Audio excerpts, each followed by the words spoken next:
नमस्कार, मी वास्तुतज्ञ ज्योतिर्विद आनंद पिंपळकर.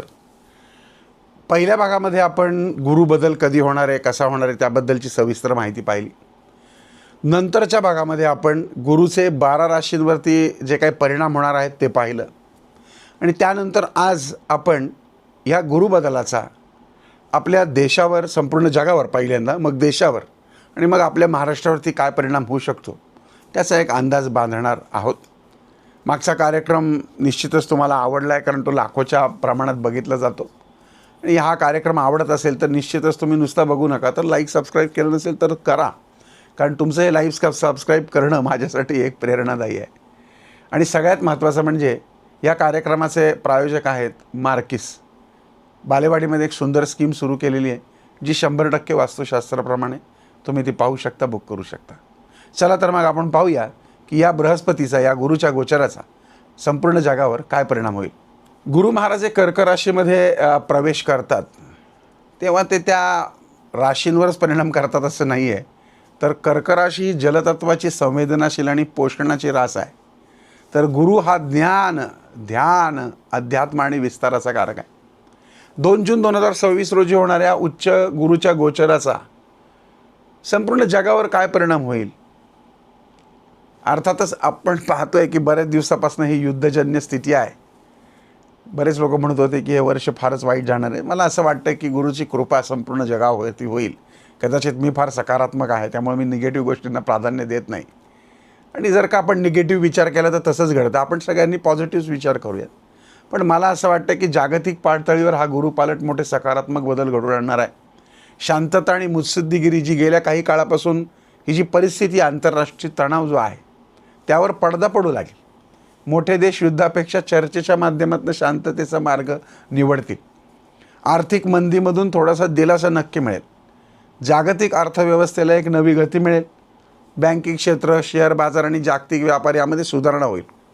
नवीन आर्थिक धोरणं जगाला मंदीच्या सावटातनं हळूहळू बाहेर काढायला लागतील. नोकऱ्या जरी गेल्या तरीसुद्धा, काही लोकांच्या नोकऱ्या जरी गेल्या असतील तरीसुद्धा हा जो काळ आहे हा पुन्हा रोजगार वाढण्याच्या संधी उपलब्ध करेल. वैद्यकीय आणि आरोग्य क्षेत्रामध्ये, कारण कर्क राशी आरोग्याशी संबंधित आहे, त्यामुळे काहीतरी मोठं संशोधन नक्की होईल. कॅन्सर किंवा जे काही गंभीर आजार असतात त्या आजारांवरती प्रभावी औषध या वर्षभरामध्ये शोधलं जाईल असं मला स्पष्ट वाटते. नैसर्गिक बदलाच्या बाबतीत काय होईल तर जलतत्वाच्या राशीत गुरु आल्यामुळे जगात काही ठिकाणी अतिवृष्टी आणि पुरासारखी नैसर्गिक आपत्ती येऊ शकते. आता ते चालूच राहतं. मात्र एकंदरीत जागतिक अन्नधान्य आणि उत्पादनामध्ये वाढ होणार आहे. सकारात्मक विचार करूयात, वाईट गोष्टी काही कमी होत जातील. आता भारतावरती काय होतं, इम्पॅक्ट आपल्या इंडियावर काय होईल. भारताच्या कुंडलीनुसार हा गुरुपालट देशाला एका नव्या उंचीवर घेऊन जाणारा ठरेल. आर्थिक प्रगती आणि GDPमध्ये वाढ होईल. भारताची आर्थिक स्थिती मजबूत होईल. बघा तुम्ही, माझं ऐका. परकीय गुंतवणुकी परत यायला सुरू होईल. रिझर्व्ह बँक आणि सरकारची आर्थिक धोरणं यशस्वी ठरतील, ज्यामुळे महागाईवरती काही प्रमाणामध्ये नियंत्रण मिळवणं सोपं जाईल. अर्थातच धार्मिकदृष्ट्या आणि सांस्कृतिकदृष्ट्या भारतामध्ये पुनरुत्थान होईल. धार्मिक पर्यटन प्रचंड वाढेल. चारधाम असतील किंवा ठिकठिकाणी धर्मांच्या गोष्टी फार वाढतील. अध्यात्मयोग आणि सनातन संस्कृतीचा जगभर प्रचार होईल. मंदिरं आणि धार्मिक स्थळांच्या विकासासाठी सरकारकडनं मोठे निर्णय घेतले जातील, कारण हा गुरु आहे ना, गुरु बदले. न्यायव्यवस्था आणि कायद्याचं राज्य येईल. काही मोठे ऐतिहासिक निर्णय घेतले जातील. विशेषतः बलात्काराच्या बाबतीत मोठे निर्णय घेतले जातील. भ्रष्टाचाराच्या विरोधातही काही कडक कायदे अंमलात आणले जातील. न्यायालयीन प्रकरणांचा सुद्धा निकाल लवकर लागल्याने जनतेचा न्यायव्यवस्थेवरचा विश्वास वाढण्यास सुरुवात होईल. कृषी क्षेत्रामध्ये सुबत्ता येईल असं मला वाटतं. यंदाचा मान्सून जो आहे तो भारतासाठी चांगला राहण्याची शक्यता आहे.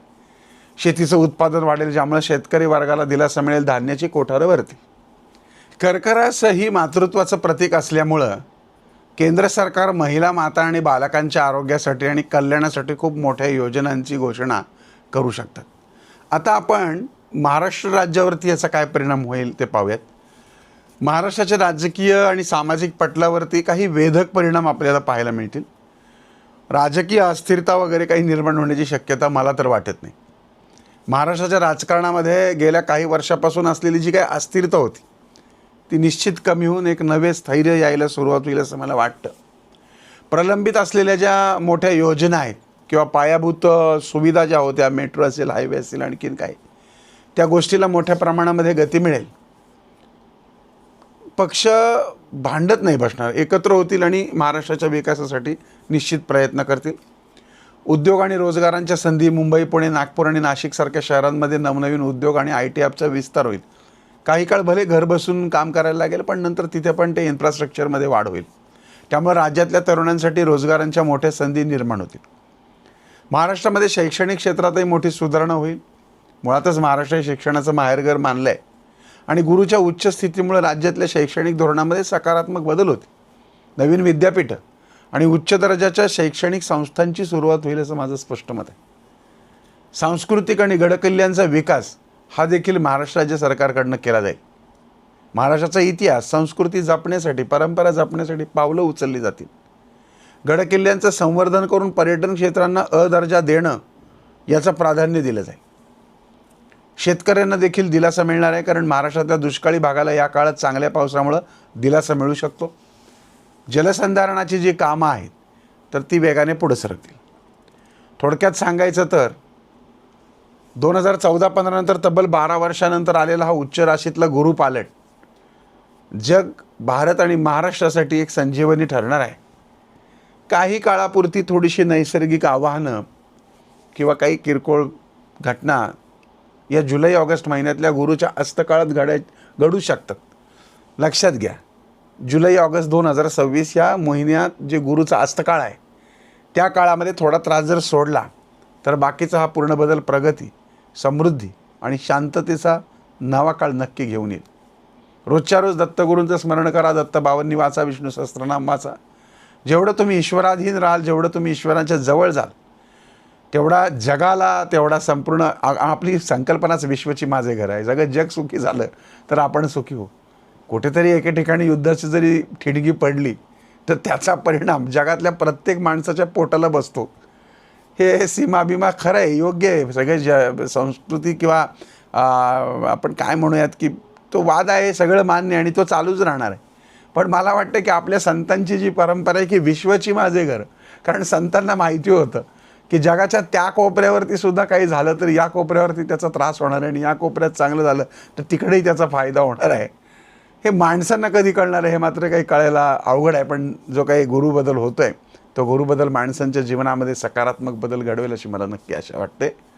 पुढच्या भागामध्ये सगळ्यांनी या गुरुबदलासाठी काय उपासना करायची की ज्यामुळं आपल्याला वैयक्तिक तर फायदा होईलच, त्याचबरोबर आर्थिक, मानसिक आणि शारीरिक त्याचे फायदे होण्यासाठी शास्त्रात काय सांगितले ते मी तुम्हाला सांगेन. अर्थात मी कुठलाही दावा करत नाही की असं होतंच, पण निश्चित त्या गोष्टीचा फायदा होईल.